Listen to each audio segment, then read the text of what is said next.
नमस्कार। आज हम बात करेंगे श्रीमद् भगवद गीता जी के प्रथम अध्याय के 5वें श्लोक के बारे में।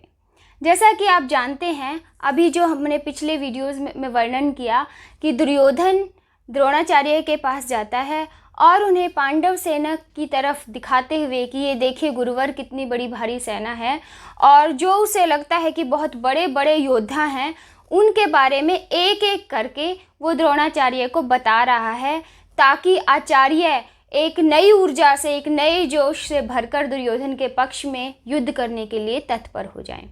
तो 5वां श्लोक क्या कहता है कि दृष्ट केतुश्चेकितान काशीराजश्च वीर्यवान पुरुजित कुंती भोजश्च शैवश्च नरपुंगव। तो वो बताता है कि ये देखिए दृष्ट केतु ये कितना मूर्ख है गुरुवर। इसके पिता शिशुपाल को भगवान श्री कृष्ण ने ही अपने सुदर्शन चक्र से उसका वध कर दिया था, और ये इतना मूर्ख है कि ये अपने पिता के जो हत्यारे हैं उन्हीं के पक्ष में युद्ध करने के लिए खड़ा हो गया है। और दूसरी तरफ इन्हें देखिए, जो चेकितान है, ये भी भगवान कृष्ण की नारायणी सेना में थे, लेकिन सारी नारायणी सेना हमारी तरफ आ गई। सात्यकी और चेकितान जो है वो पांडवों के पक्ष में युद्ध कर रहे हैं। तीसरा नाम उन्होंने लिया काशीराज का, कि काशीराज इतने बड़े योद्धा हैं, बहुत बड़े योद्धा हैं, परंतु वो भी जो है उन्हें चाहिए तो ये था कि वो हमारे पक्ष में युद्ध करते, परंतु वो भी पांडवों के पक्ष में युद्ध करने के लिए खड़े हो गए हैं। अब आप देखिए, पुरुजित और कुंती भोज ये दोनों कुंती के भाई हैं, और इस नाते ये पांडवों के और हमारे दोनों के ही मामा हुए, दोनों के ही रिश्तेदार हुए।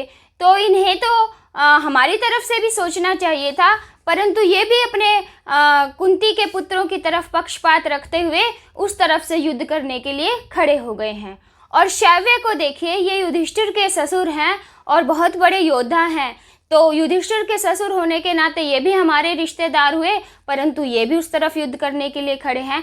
तो आप देखिए आचार्य कि जितने रिश्तेदार थे ये सारे पक्षपात करते हुए पांडवों की तरफ से युद्ध करने के लिए खड़े हुए हैं। इसलिए आप अधिक ऊर्जा अपने अंदर भरिए, आपको इनसे युद्ध करना है और इन्हें युद्ध में हराना है, इन्हें इनका वध करना है, ताकि मेरी जीत निश्चित हो सके।